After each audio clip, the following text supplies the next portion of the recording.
வணக்கம் உறவுகளே, வணக்கம் நண்பர்களே. இன்றைக்கு ஏப்ரல் 25 2026. நாங்கள் வேலை செய்கிற இடத்துல இப்போ இங்கே ஏப்ரல் மாதம்ன்றபடியாக கொஞ்சம் நார்மலாக தொடங்கிட்டுது. வின்டர் முடிஞ்சு சம்மர் தானே.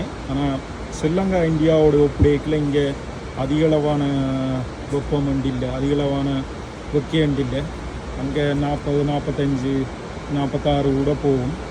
இது எங்களுக்கு வேலை செய்கிற இடத்துல ஐஸ்கிரீம் மாரி ஜூஸ் இது பேக்கெட்டில் வாருது. ஊர்லேயும் சின்ன வயசில் குடிச்சிருப்போம், ஞாபகம் இருக்கும் ஸ்கூல் போகிற டைமில். இது வெளியில் $50 கூடின ப்ரைஸ். ஆனால் நார்மலாக ரீசன்ட் ப்ரைஸாக விற்கிற நல்ல மிகப்பெரிய ஷாப்புண்டா ஒரு $70 அப்படி விற்பாங்க. இது எங்களுக்கு வேலை செய்கிற குறைநேரியாக ஃப்ரீயாக குறைஞ்ச ஒரு 4-5 இடத்துல போட்டிருப்பாங்க. இது நாங்கள் எங்களோட தேவைக்கேற்ற மாதிரி எடுத்து குடிச்சு கொள்ளலாம். கொண்டு போய் கூட நாங்கள் வேலை செய்கிற இடத்துக்கு பக்கத்தில் வச்சுருக்கலாம், 2-3 வச்சுருக்கலாம், பிரச்சனை இல்லை. சில பேர் வேலை முடிய கூட எடுத்துக்கொண்டு போயிடும்.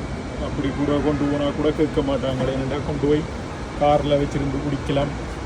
இப்படி என்றான எனர்ஜியை சேவ் பண்ணி ஹெல்த்தியாக வேலை செய்யணுன்றது தான் ரீசன்.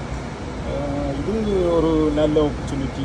இது இப்படியே குறைஞ்சது ஒரு செப்டம்பர் கடைசி வரைக்கும் இங்கே கிடைக்கும் நாங்கள் வேலை செய்கிற இடத்துல. இது ஒரு நல்ல விஷயம். இப்படி நீங்கள் வேலை செய்கிற இடத்துல உங்களோட முதலாளிமார் உங்களையும் ஊக்குவிச்சா இப்படி இருக்குமென்று யோசிச்சு பாருங்க. கொமெண்டில் சொல்லுங்க. நன்றி, வணக்கம், சப்ஸ்கிரைப்.